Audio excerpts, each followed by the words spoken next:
going on, everybody? Welcome back to the Game Time Podcast. We got part two with Coach Hester. Coach, appreciate you sticking around here to continue on our conversation. You were talking about NIL there at the end, how it'll affect all sports there. Can continue on now that we've got a fresh 40 minutes. You were talking about, and I agree with what you're saying. You know, when you look at these teams that move, these schools that move conferences, it affects those other sports like volleyball, soccer. I'll let you go ahead and continue on what you were saying. Yeah, I mean, it's these people that are students that are playing these other sports, participating in these other sports. They do it because they love it, and I mean, I think that, and that's the piece. I mean, we go back to what we were talking about earlier, recruiting and prior to COVID versus now and stuff like that. I mean, people are doing this because they love it, right? Should be, right? Not because they're getting paid, and it's almost I watched the sectional championship this year, and I'm again, I don't want to name names, high school kids and stuff. I don't want to name names, but a kid that's going to a Power 5 lost in the sectional championship, high school career's over. Everybody, they do the handshake line. Everybody goes in the locker room, and that kid doesn't come off the bench. I mean, after they did it, he shook hands, everything like that. He went down and sat on the bench. And I remember looking at him from across the court, and I'm just watching him, and I'm watching his body language, facial expression, and I'm just like, this is a kid. And I told my son this because he was with me. I said, this is a guy who just realized that was probably the last basketball game he'll ever play in his life for fun, because now it's a job now. And this is at 18 years old, and that's kind of sad when you think about it, that we grew up playing this game, and you spend all this time, your whole life playing this game, and you get to college and you want to have this great competitive experience, and all of a sudden it's a job, and you have job expectations on you. You have to produce. It's no longer about the process. It's about producing at those levels. You know what I mean? A lot of the guys that we've recruited that have gone on to play Division I or have come from Division I down to us, and we've talked to them. That was one of the biggest things. It's not fun anymore. It's not fun. It's yeah, you get to eat steak every night if you're at a Power 5, or you get to do this, you get to do that. But a lot of the times, especially if they're at a low end major or something like that, they're just struggling to get by like everybody else. But that coach is trying to get to that 7-figure contract, or keep their contract. And the way they treat you and push you is a little different, Mm-hmm. And so it's and they don't have time to develop you as a player and a person. They want what you can give them right now, and because they have to win now. They can't develop you for 2 years. We had a kid this year that left us, and I had one Division I coach call me. That was it. And one of the things I asked was, I said, let me ask you a question. If he doesn't perform, is he going to get year 2? And he just said, no. And I said, what if he does perform? Is he going to get year 2? No. He goes, they're here to get better and move up, or they're not good enough and they're out. One or the other. And he was like, because we're coaching for our lives. And he said, it's got to be that way, And I said, well, I don't. That's a sad way to live, a sad way to look at it, because the kid's not through developing yet. I said, would he be able to play for you in 2 years? Yes. And be really good. You're not ready right now, because it's right now still a one-trick pony, but he's learning the other parts because he's capable. It's just that process. They don't have time for that process. And it's sad when people don't understand that, they see their friends going D1 or AAU teammates going Division I, and they think that it's all about what the numbers you put up or what you're able. They don't realize it's an entirely different world when everybody is either bigger or stronger than you, or more skilled than you, or more athletic than you, and they want you to do one thing, or that you can do a lot of things well, but you can't do that one elite skill that they need. And you're only given, one chance to do that. I coached a guy that got drafted back then in the D League. This was in the early 2000s. Got drafted and he was a great scorer. Average, was 3-time player of the year in the conference. Was 3-time All American. One of the best players I've ever coached and ever been around. And he scored, 2,400 points in basically 3 years of college because he didn't play much as a freshman at all. Um, and but the way he did it was breaking people down off the dribble. He was 6'5" and one of the best ball handlers you'll ever see, and super quick and explosive. Great mid-range game. And when he got drafted, that was when the NBA was starting to transition into shooting threes, right? Well, they drafted him and they just tried to make just him a 3-point shooter, catch and shoot 3-point guy. That was it. And I told them when they would call me, that's not his game. Like, he would be able to get those guys open if you let him go. Like, I mean, because he can break anybody down off the dribble. And I was like, he can get those guys open. I don't know if he's a catch and shoot guy, And he got drafted. He went and I can't remember. It might have been the Kings team that they wanted him to. They were the ones looking at him, and they tried to turn him into that. And he wasn't good enough, to stick. Got cut, didn't make it to the season, and so, and he was an impressive shooter, but that wasn't at that level what he did. So it's just there's a lot of things that go into it, more so than just putting up the numbers and things like that. Ramon, you want to go? Yeah, sure. What we're seeing down at the high school level now is more specialty players, or they think they're specialty players, not multi-sport athletes.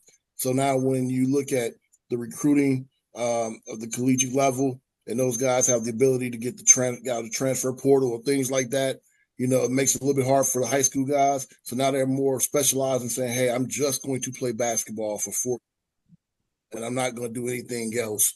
And then something that coach said earlier about during that COVID period when they did a lot of drills, one-on-one stuff, and didn't get a lot of team play or 3-on-3 or situational stuff, so their IQ lowered. Well, now we're seeing a lot of kids even more with that individual training because they're thinking, hey, I got to get highly skilled in a certain arena to have a chance to play at the collegiate level. So I'm only going to play basketball. I'm only going to train.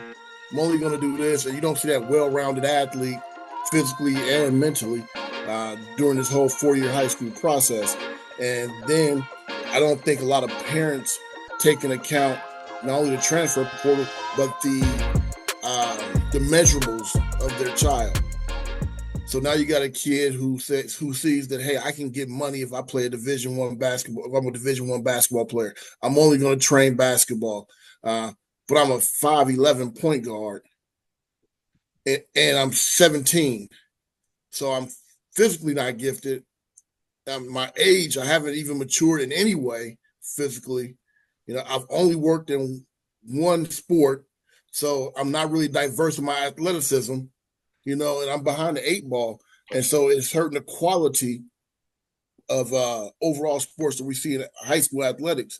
Then it's like burning a candle from both ends. So now you're cannibalizing other sports because guys aren't playing. You're a basketball player, but you're not running track, high jump, and long jump. So the track teams are at smaller schools are diminishing and getting lower. Girls basketball players who may run cross country, they're not running cross country anymore. They're not playing a spring sport anymore.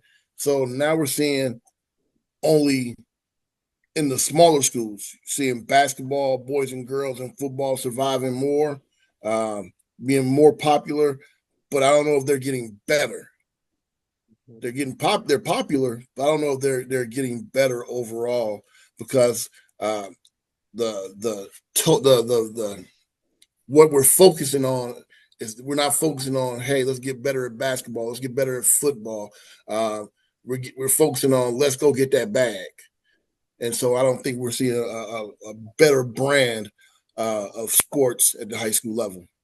Well, and I think that it's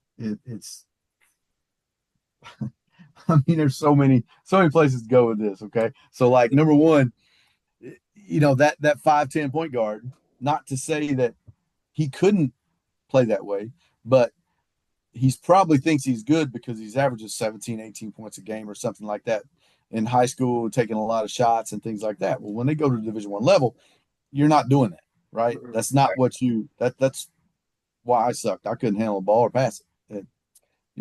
5'9". It just, not gonna work. Like you've got to, and when they're going through all these trainings, none of these trainers are training them to be a better facilitator, to read the situation. What do they train them to do? Shoot it better, make this move, make that move, and stuff that's not even real game like applicable stuff, right? But everybody thinks, oh, it's cool. He can do this now. He can make this dribble move. When the reality is, you're not doing that, And those dudes that can do that, they're different. Like they're just different, right? And they're probably going to be, especially at that level, and to get paid level. And that's the other thing. You're not the chances of you getting paid anything outside of a P5 are slim enough, as a freshman. It's not going to work. It's just like they bring these small college guys up and they take them to these low to mid major levels. They're getting little, if any, NIL. I mean, very, because they look at them as like we look like a walk-on guy. They can give them a scholarship because that's not even a thing anymore. They just throw a scholarship out there, but they don't have to pay them. So that allows them to take that. Well, that $30,000 I don't give you, I can give to this dude. I can add it on to the 100 we're already giving this guy because we're very limited in our budget, and so you're going to be a good guy to be able to practice against because you're a good player, but we're not paying you. And then it turns out they've got the exact same thing that they had at the school they left. At our level, they've got a scholarship, not anything more, and they're not going to get the role that they had before to increase and to continue to get better to help them out. And even if they do, okay, well, we've got to play this guy because he's good enough, even though we're not giving him any NIL money, we're going to give. They're still, at the end of the day, going to end up in the same place because none of those guys going to the league. They're going to Europe, right? They're not. That's the craziest part about it is like you still end up in the same spot, and but they don't want to hear that. You can't. You're crushing dreams if you tell them that. And I use this as an example. Say you play 2 years at a small school, an NAI or a D2, doesn't matter, but same thing. So you're playing at one of those. You play for 2 years. You're having a good career, and you're playing well. You're all conference for a year, everything, and then you go to a low D1. So you go to a Horizon League school because that's probably the most realistic thing, right? Horizon League level, low major D1, and you go and you make the team, you get a scholarship, you're on the team, whatever. They're still not paying you anything, so to speak, or if they are paying you maybe 15,000, something like that, whatever, which is after your financial aid and everything comes back, that's not a lot different than what you get for us. But that's what they're getting, and they become a good player, right there. At the end of their career there, right, it's over. Okay, now that same kid comes in there and they play that sophomore year. They leave after their sophomore year and they're not good enough, or they only average, 10 minutes a game and 2.8 points or 3.4 points or something like that, and they let them go because they weren't getting any value for that spot, right? Because like I said, they don't tell them this, but they're only giving them a year, right, for the most part. Or you take that kid and you let them play at that small college and play their 4 years out, and they get multiple time all conference. They get maybe player of the year, maybe all American. They can move up, and then they take that grad year that they have, and they can, instead of going to the Horizon League, they may go to Conference USA. Maybe they go to the Big Ten. Maybe they go somewhere else and they make 250,000, right, in that 1 year, and they are good. They average 11 points a game or whatever in that year, a good player. Or throw it back, they don't get to play. They're not good enough, right? And they still don't get to play, but they still get the money or whatever. But they're unhappy. But since it was a 1 year deal, you get grad school out of that, you get the money out of that. But in each of those cases, all of those kids are ending up in the same exact place. They're ending up in Europe. Yeah. Maybe the G League if they're an exception, right? And they still have to work their way now to that next step if they want it. And that's not saying you can't get to the NBA and get the big money out of that, but you still got to work for it, right? It's not going to just be handed to you. And we see that happen over and over again, but nobody talks about those stories. But you can still go to Europe now and make a lot of money. But if that kid has a great career at the small college that they're at, and they go and take that grad year and they don't play, which is kind of a worst case scenario, they don't get to play much, they don't produce anything, they can still fall back on all the accolades and things they did at that small college level, small college school, the all conferences, the all Americans, all those awards, and an agent will still sign it to get over there. Versus if you leave after half your way through that 4 year school and you go and it doesn't work out, well, all you did was prove you couldn't make it. And now you're going to go back probably for a reduced rate at a smaller school because you couldn't make it there. So, you didn't get better for a year. You just sat, or you didn't get to do things, or they asked you to do one thing in particular, not let you keep learning everything. And so there's a lot of perils. And I've had some Division I coaches tell me that needs to be talked about more, that these kids need to wait and be more ready, because if you leave after 2 years, you're 20 years old. You leave after 4 years, you're 22 years old.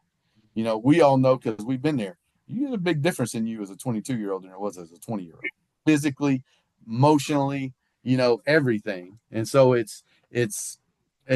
can be a win-win for everybody. And you're going to 15,000 over 2 years that you're taking a huge risk for, or you're staying there for 4 years and then going and getting 250,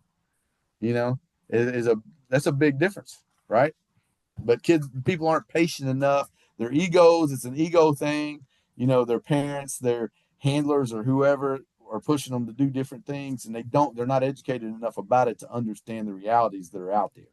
And this is a crude business at those levels. Mm-hmm. And they're not going to wait on you. They're not going to try to develop. They need it now, and they need you to do what they want you to do. Back before you could transfer multiple times, I know coaches that because I would talk to people when we were out recruiting, and they would be like, "Yeah, my head coach wants me. We're only getting transfers because he wants guys that can't leave, so he can treat them like he wants to treat them."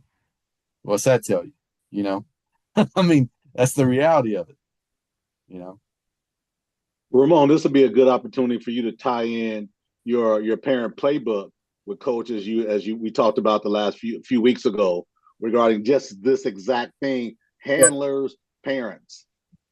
Yep. So, Coach, what I'm starting to do is, starting in the fall, I have something called the Continental Parent Playbook, where I'm inviting all the parents from IPS on a weekly basis to come in, and we're going to sit in the class. And originally it started out a brainstorm about how we can help the parents understand football completely from A to Z. But it's going to be a mix of multiple different coaches. Coach Omar's going to come in and help me out, a couple other different coaches. And what we're going to do is we're going to teach the parents, how they need to prepare their middle school kid for the journey through high school, what the week looks like as a high school athlete, academically, behavior issues, athletically, what the recruiting process looks like, what your social media should look like, how you communicate with a college coach from the standpoint of when you're face-to-face, on the phone, via text, etc. We want the parents to be able to take a look at a basketball game or a football game or a baseball game and understanding what they're seeing and why they're seeing it versus just getting on ESPN, hearing the talking heads and not understanding that pro sports is entertainment and high school and collegiate sports are something completely different. And collegiate maybe moving toward that entertainment spot also. But we want to give them the complete understanding of what we're involved in right now, because so many of our parents don't know or don't understand it.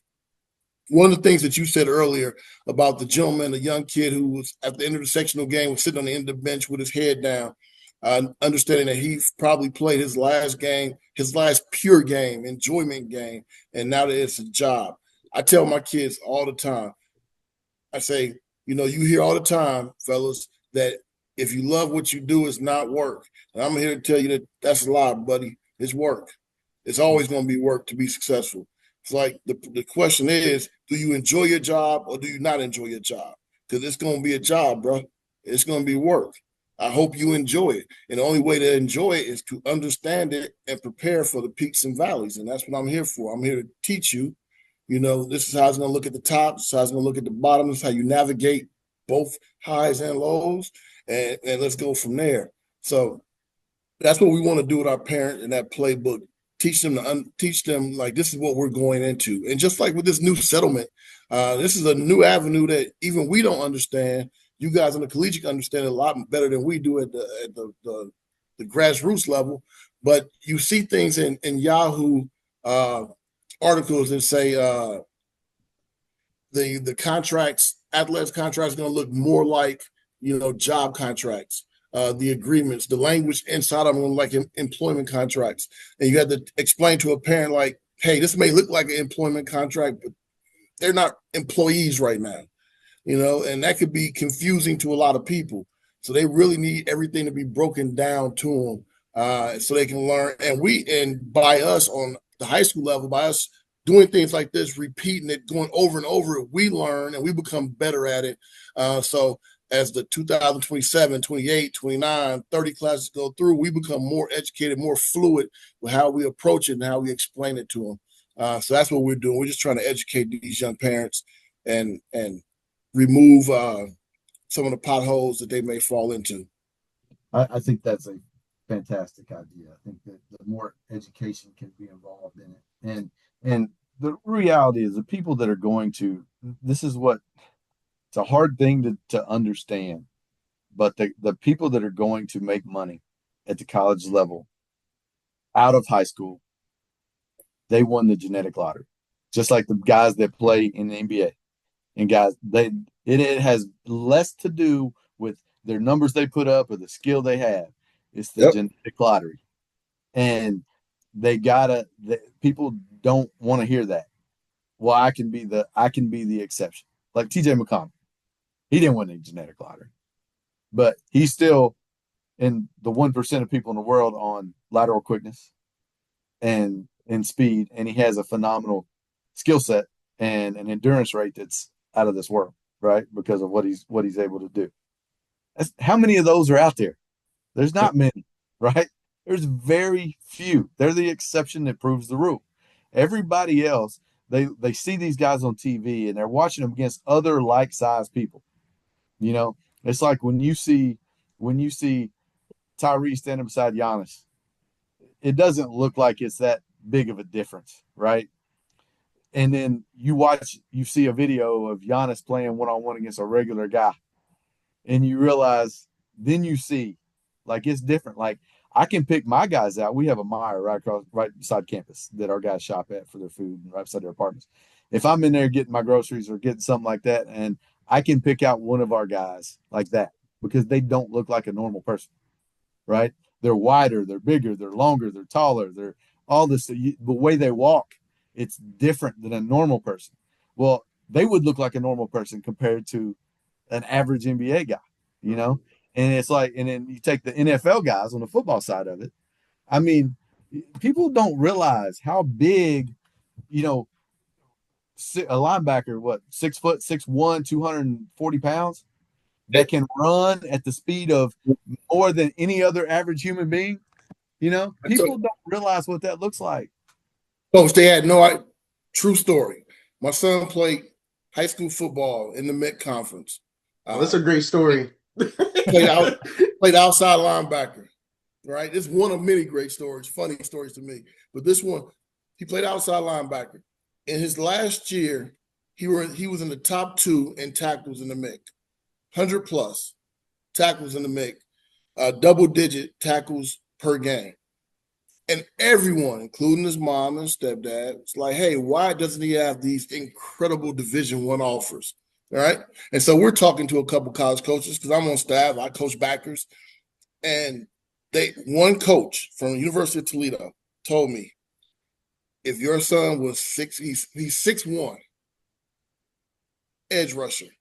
He said, if your son with his skill set and production with 6'4", he'd be one of the top 10 players in the nation at that position. But since he's 6'1" with an average wingspan, we're not going to give him any money. He can walk home. Yep. And it wasn't because of his skill set or his ability. It was just his measurables. And so to teach these kids and the parents that part of it, after my son graduated and went to Ball State to play, I took a group of kids who were all very good. We were that North Central football team that year, that 2018-19 season, we were probably the third best team in the state and should have beat Warren in regionals. But whatever. I had to think about it for a second, but I'm like, I know what I digress. Watch your language. Watch your language. I told the punter, don't kick it to David Bell. Kick it out of bounds and we win the game. But I digress. But after that season, I took about 13, 14 kids to Ball State and their parents. And I said, this is what we're going to do. Talk to David Ellison. He was the defense coordinator at the time. I said, I need to get on the field. He's an ex-teammate of mine at Butler. So we take the kids and we're on the field doing warm-ups. So everyone go to their position group and just stand around. And I needed the kids to see, this is your position group and you're hollering at, I'm D1, they sleeping on me. And you saw how much bigger they were than you. Right. No one's sleeping on you, buddy. This game has a different physicality to it. And I understand your skill set, but when you're a 5'11", 5'10" linebacker, and every linebacker over there is 6'3", 6'2", and run faster than you, and they're 240 and you're 190, that's a problem. That's an issue. Right. There's some rare kids that can do it, but the numbers don't say they all can. But the rare ones, you know who they are. Like, because it's different. It's just different. And I this is an analogy I use as a parent for my son, because he has zero patience with how good he's going to be, how quickly, right? And I'm trying to, and I love how driven he is and his focus. And I mean, he's getting multiple workouts a day on his own. I'm like trying to avoid necessarily the instruction part of it as much as like figure it out, I'll tell you what you're doing wrong, but I need you to figure things out and problem solve, not just go in and work on one or two specific things. But you take popcorn and you put it in a skillet, and it's in the same skillet on the same stove in the same heat, but they all pop at different times, right? And it's the same thing with your sports journey, no matter what sport it is you're playing. Everybody has their own path. And some of these people, like I said, they win the genetic lottery and they're going to have it easy, right? They're going to get there. They're going to get, they're going to get the great offers. They're going to get more times to screw it up because of the way they look or because of the talent level, than you are, because you didn't win that genetic lottery. You may be a really good player, maybe a great player, but you're not going to be able to screw it up. I tell him all the time, what do I need to do to play? And I said, to play more and everything. I said, stop turning it over. Don't ever turn it over. Take advantage of whatever, keep making the right reads and the right plays, be more physical defensively. Even if you get pushed over, use that to your advantage. Still engage in the physicality first, win that battle. Those guys that win that lottery they're going to get all the chances and everything else. That's not to say that you can't get there. You just might have to take a different path. Mm-hmm. You might have to make a couple stops. You may not get drafted and have to go and earn it through, the summer league or in baseball through the minors, or play for free for a while. You just don't know, and you hear about all these great stories of these guys that had to earn it and then they appreciate it, even more. And they don't give up. The persistence of that. It's like, and I think in today's day and age, we want it instantly. We live in that microwave society, and it's gotten even worse over the years. Where we want it now. Why can't my kid be this right out of the gate? Well, you didn't provide them with the genetics to be that right out of the gate. Doesn't mean that you can't provide them with the character it takes to continue to work and to become something. And just if they love it, they're going to keep at it and be persistent and continue to go. And that's a big thing for me is like, what are we teaching these kids? That's part of why I have back to the pay thing. You're paying 18, 19-year-olds this money, that are getting everything given to them already, what are they learning in life? You know what I Yep. mean? It's like, what would you have done with it as an 18, 19-year-old? Dumb stuff, you know? I mean, not, and I know they provide them with some financial resources and things like that, but it, professional athletes go broke all the time with millions because they Yep. don't know how to handle Your it. Like, instincts, right. instincts. And You then see it. to me, this whole thing was called, started with O'Bannon with wanting to get paid, and the he didn't make it. Like he was just an okay pro, right? Just an okay pro. Well, it's your fault if you didn't graduate, right? To be able to go do something else. And people want to talk about, well, coaches are making all this money, which not at this level, but at the Power Five level, they're making all this money. Well, I guarantee that coach has a bachelor's degree, probably a master's degree. If not definitely a master's degree. They've paid their dues and earned the right to do that stuff. What have you done prior to getting your degree? What are we teaching these kids? And then if you don't get to play professionally, which a lot of them will not, and say even on the lower end, you're making 90,000. Say you're backup running back making $90,000 a year, and you don't have an option when your eligibility is exhausted to be able to play anywhere, right? Or you Yeah. get hurt or whatever. And you go ahead and you and you graduated and you got your degree. You know how hard it is to find an entry level job at $90,000 a year? Coach, I But told but someone that the other day. I said but this a is lot your of these lifestyle kids now, Yeah. are right? financially going to peak. They're going to Right. peak at 21 or 22 and never make that money again. They're going to be those mental health. Your mental health insurance better be way up And, here because you're going to use all them benefits. and Coach Scott Moore last week, what he said, he played pro for a little bit, got back home, had no idea what he wanted to do. You remember that, Darrell? Yeah, yeah. He He said that he after said that what, three last years in week. Europe. Yeah. Yeah, he said a few years in Europe, and then he got back, didn't know what to do, and he went into coaching. We've got under 5 minutes left in the segment. So, Coach, I want to end. I want you to get one last statement off in it. We've been talking about it all day. If you had to, whether it's volleyball, football, basketball, what would you tell those kids that maybe have the chance to go D1, but they've got a lot more NAIA offers? We talked about it with my stepbrother and wrestling and football. What would you tell those kids, and what would you tell kids at the D1 level to make it short and sweet here to end off this interview? Anytime, regardless of the sport, regardless of the level, in the recruiting process, go with the place that wants you the most. That is where you're going to have the best experience. And that the best experience is going to equate to the best chance of you being successful, not only in your field of what you're doing, but also in the classroom, which ultimately is what you need to be focused on, right? That's why you're going to school. And I think far too often we undervalue that piece, or we don't talk about it enough. But go where you are the most wanted, regardless of level, or it's the best fit. You know, I think that's important. Everything else will work out.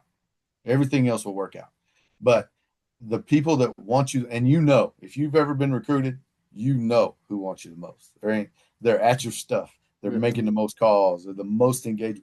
They are asking questions about you as a person, not just, not just you, the player, right? They're not making things look a certain way when you come on visits or when they're talking to you. They're being real.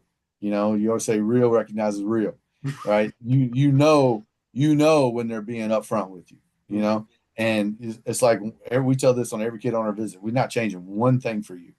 We're not seeing, you're not seeing one thing that's different than it is on a daily basis, because we want to show you exactly how we are, and you choose to be a part of that, versus us sell you something that when you get here you realize is not the way it is, right? And so that would be my advice, regardless of sport. Go where you're wanted the most, regardless of level, and everything else will fall into place and take care of itself. Love that. And I appreciate that. And I can attest to it. Funny enough, I mean, I went to IU East and they gave me a visit just to broadcast. And I agree with what you're saying. Go where they want you. You talk about those calls, those emails.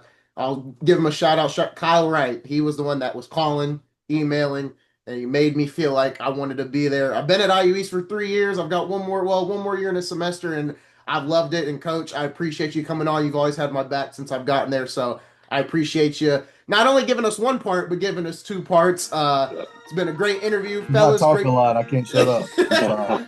Great questions, Ramon and Darrell. Ramon, really great questions from you. Darrell, you as well. But that's going to do it for this. We've got one more part coming up. We'll be talking about some NBA and some extra stuff in this final segment. But that's going to do it with Coach Hester for this interview right here on the Game Time Podcast.